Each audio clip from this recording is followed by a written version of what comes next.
যেহেতু ঢাকা থেকে নির্বাচন করব এটা মোটামুটি নিশ্চিত। সেই জায়গা থেকে নিজের ভোটটাও ঢাকায় নিয়ে আসা, কারণ ভোটটা যাতে অপচয় না হয়। আমি যদিও ভোটার হয়েছে আগে, কিন্তু কোনো নির্বাচনে ভোট দিতে পারি নাই।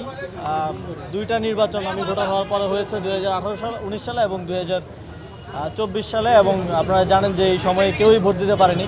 এই নির্বাচনে যাতে ভোট দিতে পারি সেটা নিশ্চিত করলাম। আর নির্বাচন কোথা থেকে করবো এই বিষয়ে এখনও চূড়ান্ত কোনো সিদ্ধান্ত হয়নি, তবে ঢাকা থেকে করবো। কোন দলে যোগ দিবেন নির্বাচন করলে, নাকি স্বতন্ত্র দাঁড়াবেন? এখন পর্যন্ত পরিকল্পনা স্বতন্ত্র নির্বাচন করারই, তারপরে দেখা যাক। আর সেক্ষেত্রে কি আপনার জন্য বিএনপি আসনটা ফাঁকা রেখেছে কি মনে করেন? কোনো আলোচনা চলছে? আমার কারোর সাথে কোনো ধরনের আলোচনা হয় নাই। কেউ কোন আসন কোন রাজনৈতিক দল ফাঁকা রাখলো কি রাখলো না সেটা আমার দেখার বিষয় না। আমি আমার সিদ্ধান্ত ব্যক্তিগতভাবে এককভাবেই নিব। এই আসনটাই কেন তাহলে ঢাকা 10 আসন? গুঞ্জন ছিল ঢাকা 12, বিএনপি গুঞ্জন ছিল। আমার সরকার থেকে পদত্যাগ করার পর থাকার প্ল্যান আছে ধানমন্ডি এলাকায়। তো সেই জায়গা থেকে যেখানে থাকবো সেখানেই ভোটার হওয়া। আপনারা তো জানেন যে নির্বাচন করার জন্য আপনি কোথায় ভোটার হইলেন সেটা গুরুত্বপূর্ণ না, আপনি দেশের নাগরিক বা ভোটার হলেই যথেষ্ট। তো সেই জায়গা থেকে ঢাকায় ভোটার হওয়া, যাতে করে নির্বাচনের সময় আমার ভোটটা অপচয় না হয়।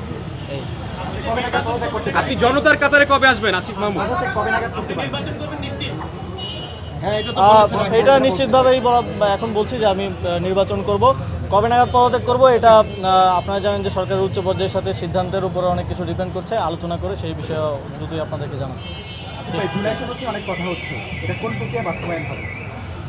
এই বিষয়ে এখনও যেহেতু কোনো সিদ্ধান্ত আসেনি, আপনারা জানেন যে সরকার রাজনৈতিক দলগুলোকে আলোচনা করার জন্য সময় দিয়েছে, এবং সরকার রাজনৈতিক দলগুলো থেকে ফিডব্যাক পাওয়ার পর চূড়ান্ত সিদ্ধান্ত নেবে। সিদ্ধান্ত নেওয়ার পরে বলা যাবে, এখনই কিছু বলা যাচ্ছে না। আসিফ ভাই, সরকার রাজনৈতিক দলগুলো বলছে সরকার আসলে জনগণকে নিয়ে ভাবছে না, এটা নিয়ে আসলে কি বলবেন, কি প্রতিক্রিয়া দিবেন?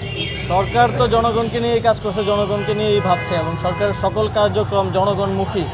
এবং এই সরকারের যেই 3টা কাজ ছিল, সংস্কার, বিচার এবং গণতান্ত্রিক রূপান্তর, আপনারা দেখছেন যে 3টা কাজই সমানভাবে এগিয়ে চলছে।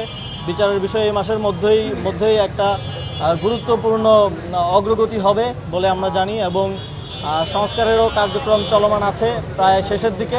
এখন প্রসেস থেকে শুরু করে এই বিষয়গুলো ডিফাইন হয়ে গেলেই এ বিষয়ে আর কোনো সন্দেহ থাকবে না। এবং নির্বাচনের বিষয়ে সরকার খুব স্পষ্টভাবেই ফেব্রুয়ারিতে নির্বাচন আয়োজন করার কথা বলেছে এবং বারবার বলছে। সুষ্ঠুভাবে নির্বাচন আয়োজনের জন্য সরকার সকল স্টেক হোল্ডারদেরকে প্রস্তুত করছে এবং সকলের সহযোগিতাও চাচ্ছে। তাহলে যে শব্দ লাঙ্গুল বাঁকা করে ঘি খেতে চায় তাদের উদ্দেশ্যে এখন আমি রাজনৈতিক বিষয়ে কোনো মন্তব্য করতে চাই না, যেহেতু সরকারের অংশ আছে এই বিষয়ে পরে কথা বলবো। একটা প্রশ্ন স্পোর্টস নিয়ে, বিশেষ করে নারী ক্রিকেটের নিয়ে কলঙ্ক তৈরি হয়েছে, লেখালেখি হচ্ছে, এইটা মোচন করার কোনো পদ্ধতি ভেবেছেন কিনা? এটা খুবই দুঃখজনক। ইতিমধ্যেই বিসিবির সাথে আমি কথা বলেছি। বিসিবি একটা তদন্ত কমিটি আজকে গঠন করেছে, এবং আমরা স্পষ্টভাবে বলতে চাই যে নারীদের ক্রীড়াক্ষেত্র সহ সকল ক্ষেত্রে তাদের নিরাপত্তা এবং তাদের যোগ্য সম্মানটা যেন আমরা নিশ্চিত করতে পারি। সেই জায়গা থেকে এই বিষয়ে তদন্ত কমিটির রিপোর্টের ভিত্তিতে প্রমাণিত হলে আমরা অবশ্যই যথাযোগ্য শাস্তিযোগ্য ব্যবস্থা নিব, এবং ইতিমধ্যে আমার দপ্তর থেকেও ভিক্টিমের সাথে যোগাযোগ করা হয়েছে। যদি তিনি কোনো আইনি পদক্ষেপ নিতে চান সেক্ষেত্রেও সরকার সর্বোচ্চ সহযোগিতা করবে। সরকার কি কোনো তদন্ত কমিটি করবে?